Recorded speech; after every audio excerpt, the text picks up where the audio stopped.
안녕하세요. 함께 모험교회 정유한 목사입니다. 6월 13일 아침 기도회 시작하겠습니다. 사무엘상 23장 1절에서 14절의 말씀 보겠습니다. 다윗은 블레셋 사람이 그일라를 치고 타작한 곡식을 마구 약탈하여 간다는 소식을 들었다. 그래서 다윗은 주님께 여쭈었다. 내가 출전하여 이 블레셋 사람을 쳐도 되겠습니까? 그러자 주님께서 다윗에게 허락하셨다. 그렇게 하여라. 어서 출전하여 블레셋 족속을 치고 그일라를 구해주도록 하여라. 그러나 다윗의 부하들이 반대하고 나섰다. 우리는 여기 유다에서도 이미 가슴을 졸이며 살고 있는데 우리가 그일라로 출전하여 블레셋 병력과 마주친다면 얼마나 더 위험하겠습니까? 다윗이 주님께 다시 여쭈어 봤다. 그런데도 주님께서는 똑같이 대답하셨다. 너는 어서 그일라로 가거라. 내가 블레셋 족속을 너의 손에 넘겨주겠다. 그래서 다윗이 그일라로 출전하여 블레셋 사람과 싸웠다. 결국 그들을 쳐서 크게 무찔렀으며 블레셋 사람의 집짐승들을 전리품으로 몰아왔다. 다윗은 이렇게 그일라 주민을 구원해 주었다. 아히멜렉의 아들 아비아달은 그일라에 있는 다윗에게로 도망할 때에 에봇을 가지고 갔었다. 한편 다윗이 그일라에 들어왔다는 소식이 사울에게 전해지니 사울이 외쳤다. 이제는 하나님이 그자를 나의 손에 넘겨주셨다. 성문과 빗장이 있는 성읍으로 들어갔으니 도관에 든지다. 그래서 사울은 군대를 소집하여 그일라로 내려가서 다윗과 그의 부하들을 포위하게 하였다. 다윗은 사울이 자기를 해치려고 음모를 꾸미고 있다는 사실을 알고서 제사장 아비아달에게 에봇을 가져오게 하였다. 다윗이 하나님께 아뢰었다. 주 이스라엘의 하나님, 사울이 나를 잡으려고 그일라로 와서 이 성읍을 멸망시키기로 결심하였다는 소식을 이 종이 확실하게 들었습니다. 그일라 주민이 나를 사울의 손에 넘겨주겠습니까? 이 종이 들은 소문 그대로 사울이 내려오겠습니까? 주 이스라엘의 하나님, 이 종에게 대답하여 주십시오. 주님께서 대답하셨다. 그가 내려올 것이다. 다윗이 다시 한번 여쭈었다. 그일라의 주민이 정말로 나를 나의 부하들과 함께 사울의 손에 넘겨주겠습니까? 주님께서 대답하셨다. 넘겨줄 것이다. 그래서 다윗은 600명쯤 되는 부하를 거느리고 그일라에서 벗어나 또 돌아다녔다. 다윗이 그일라에서 빠져나갔다는 소식이 사울에게 알려지니 사울은 출동하려다가 그만두었다. 그리하여 다윗은 광야의 산성을 찾아다니며 숨어서 살았다. 그는 바로 십광야의 산간 지역에서 살았다. 그동안 사울은 날마다 다윗을 찾았지만 하나님이 다윗을 사울의 손에 넘겨주지 않으셨다. 아멘. 오늘 사무엘상 23장에서는 다윗이 이제 그일라라는 지역이 블레셋으로부터 약탈당했다라는 소식을 들었다라는 것으로 시작합니다. 지금 다윗은 사울왕을 피해서 도망자 신세입니다. 그리고 어제의 말씀에서부터 우리는 다윗이 이제 혼자 도망가는 것이 아니라 다윗을 따르는 사람, 도망자 신세인 다윗의 소식을 듣고 다윗에게 모여든 사람들이 있었고 그 숫자가 400명이 넘는 숫자. 그리고 오늘 읽었던 본문에 보면은 이제 600명 정도 정말 대규모의 병사들이 이제 모여 있다라는 것을 우리는 볼 수 있습니다. 물론 다 병사들은 아니겠지만 다윗을 따르는 무리들이 꽤 많다라는 것이죠. 여기에서 이미 우리는 다윗이 이제 혼자의 몸이 아니고 이제 자기만 잘하면 되는 그러한 신분이 아니고 그러한 역할이 아니고 이제 무리를 책임져야 되는 그러한 자리, 그러한 역할을 맡게 되었다라는 것을 먼저 알아야 합니다. 혼자 도망다닐 때와 무리가 함께 도망다닐 때는 책임이 다르죠.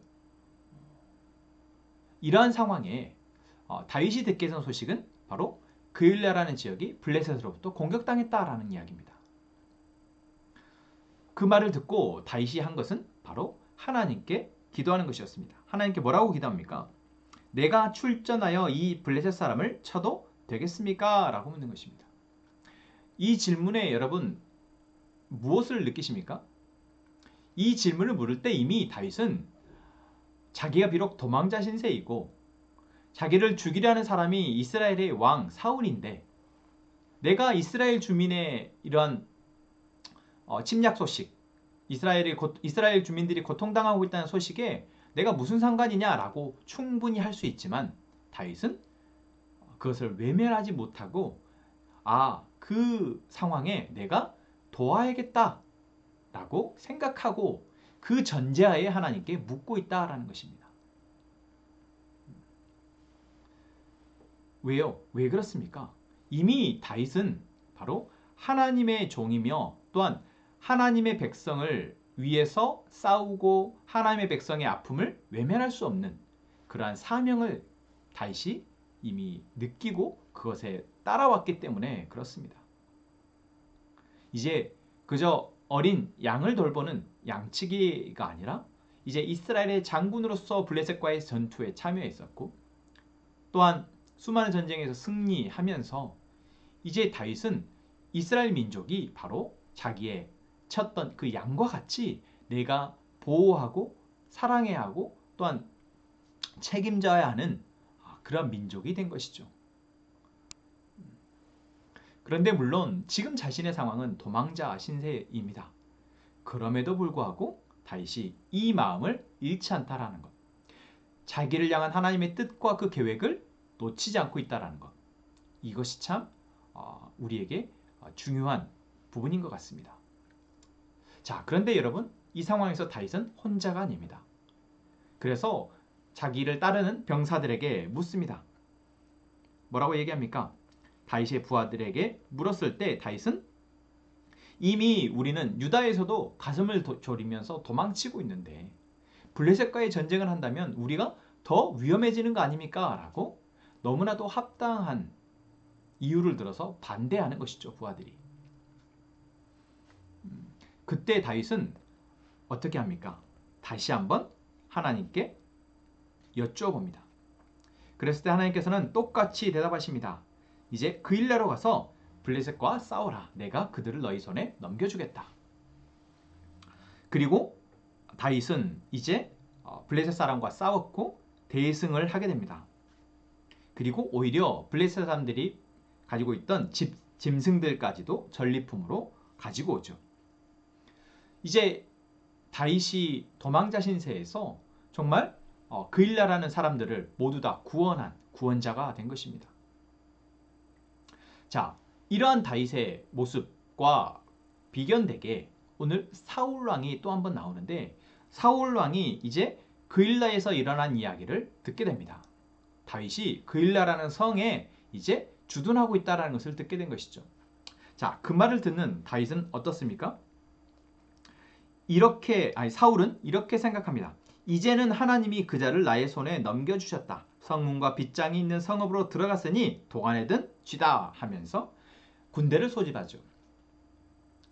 자, 여러분, 다윗과 사울을 우리는 참 많이 비교를 하게 되는데 여기에서 우리는 다윗과 사울의 중요한 차이를 발견하게 됩니다. 무엇입니까? 다윗은 어떤 상황에서 이 상황에 대한 어떤 자기의 행동의 근거가 바로 하나님에 대한 마음입니다. 하나님이 자기에게 주신 마음과 자기에게 주신 사명, 소명입니다. 그렇기에 도망자 신세였지만 그일라 사람들을 구해야겠다라고 생각했던 것입니다. 그런데 사울은 어떻습니까? 사울은 다윗의 소식을 듣고 다윗을 죽여야겠다라고 생각을 하는데 자기의 이 생각이 하나님의 뜻이다라고 생각합니다. 여러분 차이를 아시겠습니까? 다윗은 하나님께 받은 또한 하나님께서 보게 하시는 그 마음으로 자신의 이 행동을 결정하지만 사울은 자기 안에 있는 욕망, 자기가 원하는 것을 하나님의 뜻으로 바꾸어내고 있는 것입니다.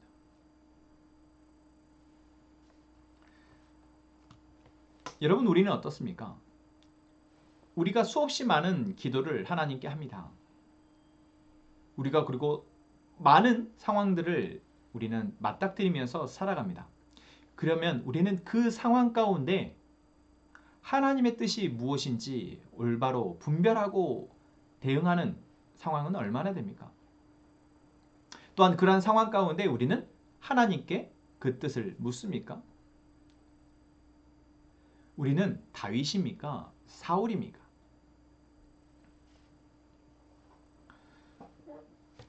어쩌면 다윗은 지금 도망자 신세였고 자기를 따르는 병사들이, 자기를 따르는 무리들이 반대하는 전투였음에도 불구하고 자기에게 불리한 상황이었음에도 불구하고 하나님의 뜻을 물었고 하나님께서 말씀하신 그 말씀에 순종하였습니다. 그리고 이미 하나님께 뜻을 묻기도 전에 하나님이 이 상황 가운데 그일라라는 사람들이 약탈당하고 있다라는, 고통받고 있다라는 이 소식을 들었을 때 그 상황에 무엇이 하나님의 뜻인지 알고 있었다라는 것이죠.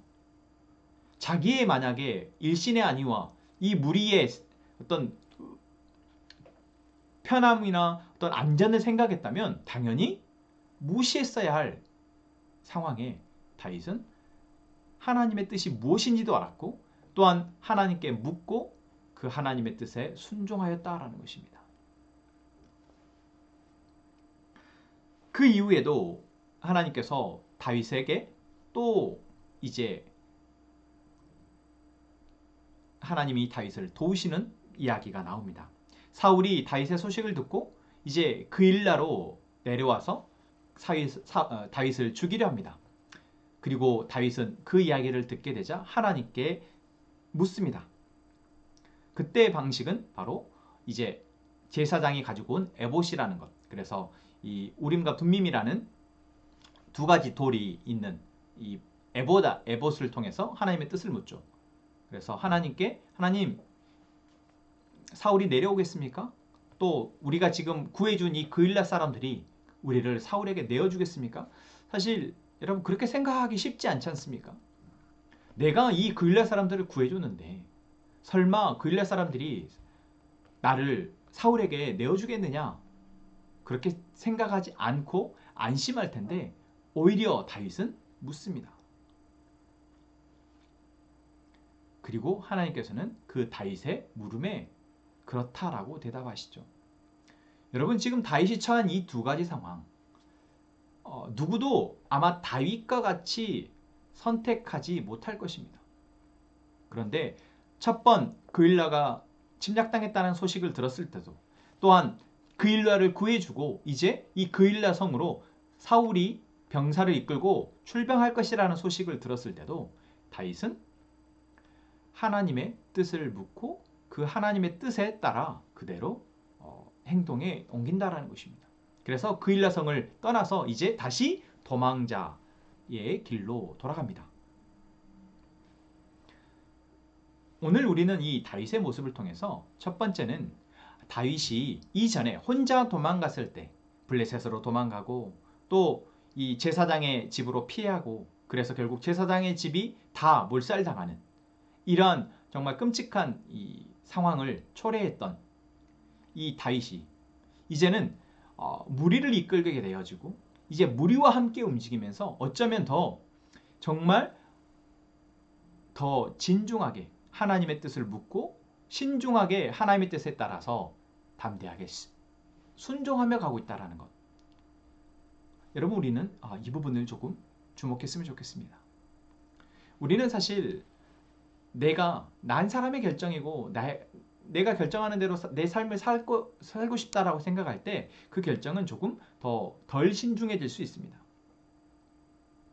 그러나 나의 결정을 통해서 내가 이제 난 사람이 아니라 나의 가족 그리고 우리의 교회 또는 내가 속해 있는 직장 또 나와 함께 영향을 받게 될 여러 사람들을 생각할 때 우리는 더 신중해야 하고 그 신중함은 반드시 하나님께 뜻을 묻고 이 상황 가운데 하나님의 뜻이 무엇인지를 물어야 한다는 것이죠. 그리고 그 물음에 따라서 하나님의 뜻에 따라서 순종해야 한다는 것입니다. 그리고 때에 따라서는 오늘 다윗이 그랬던 것처럼 상식적이고 일반적이고 모든 사람들이 원하는 그래서 선택하는 그 선택이 아닐 때도 있지만 우리가 그때도 하나님의 뜻에 우리는 순종할 수 있어야 한다라는 것입니다. 여러분 만약 다윗이 하나님의 뜻을 묻지 않았다면 그일라 사람들은 다 약탈로 인해서 죽었을 것입니다. 또는 더 심한 고통을 당했겠죠. 하지만 하나님은 그들을 살리고자 다윗에게 마음을 허락하셨고 또한 두 번째 이제 또 그일라 성에 다윗이 머물고 있을 때 사울이 다윗을 잡으러 왔다면 아마 그일라 성 사람들이 이제 다윗을 내어주는 그러한 죄를 범하게 되었을 것입니다. 하나님은 그것을 알고 계셨다라는 것이죠. 비록 다윗이 그들을 구해 주었지만 결국 그들은 하나님의 이 뜻보다는 자신의 눈에 보이는 사울 왕의 어떤 그 권위와 권력에 더 순응할 수밖에 없다라는 것. 그게 인간의 연약함이기에 하나님께서는 그것을 아시고 어쩌면 먼저 다윗을 그일라 성으로부터 나오도록 하셨다라는 것입니다. 물론 그로 인해서 다윗은 참 고통스러운 또 도망자의 길을 가게 되어지고 그 일이 쉽지 않은 결국 선택이 되었지만 하나님께서 오늘 본문의 마지막 부분에 보면 다윗이 계속해서 이곳저곳 도망 다닐 때 사울은 다윗을 찾아서 어쨌든 죽이려 하는데 하나님께서 다윗을 사울의 손에 넘기지 않으셨다라고 말하고 있다라는 겁니다. 비록 또 돌아다니고 있지만 결코 하나님께서는 다윗을 위험하게 두지 않으신다라는 것, 다윗을 지키고 계시다라는 것, 여러분 이것을 잊지 말았으면 좋겠습니다. 마치 이스라엘 백성들이 애굽에서 나와서 계속해서 광야의 시간, 정말 쉽지 않은 연단의 시간, 고난의 시간을 그들이 느끼기에 가졌지만 그 모든 순간에 하나님께서 함께 하셨고 그들을 지키셨다라는 것처럼 여러분 오늘 우리가 처한 상황 속에서 하나님의 뜻을 묻고 그 뜻에 따라서 순종해 나아갈 때 그것이 비록 조금 더 어려운 길, 좀 더 고통이 시간이 길어지는 길이 될지 모르겠지만 그것 가운데 하나님이 함께하고 계시다라는 것. 여러분 그것을 믿고 오늘 우리가 하나님의 뜻을 묻고 순종하는 또 그 선택을 할 수 있는 오늘 하루가 되기를 소망합니다. 함께 기도하겠습니다. 하나님, 오늘도 우리가 어떠한 상황에 처하더라도 먼저 하나님의 뜻과 계획을 묻게 하여 주옵소서. 하나님의 뜻과 계획이 먼저 무엇인지를 알고 그 뜻에 따라 나의 삶을 선택하게 하시고 믿음으로 순종하게 하여 주옵소서. 하나님, 우리 함께 행복한 공동체 모두가 하나님의 군대로 부르심을 받았음을 믿고 이제 거룩한 군사로 준비되게 하시고 훈련되게 하셔서 날마다 죄와 사단의 권세와의 영적 전쟁에서 승리케 하여 주옵소서. 하나님, 최성희 형제와 문지연 자매 그리고 연비 자매, 사내 형제 가족을 위해서 기도합니다. 하나님, 이 가족 안에 하나님의 간구의 기도의 제목들이 있습니다.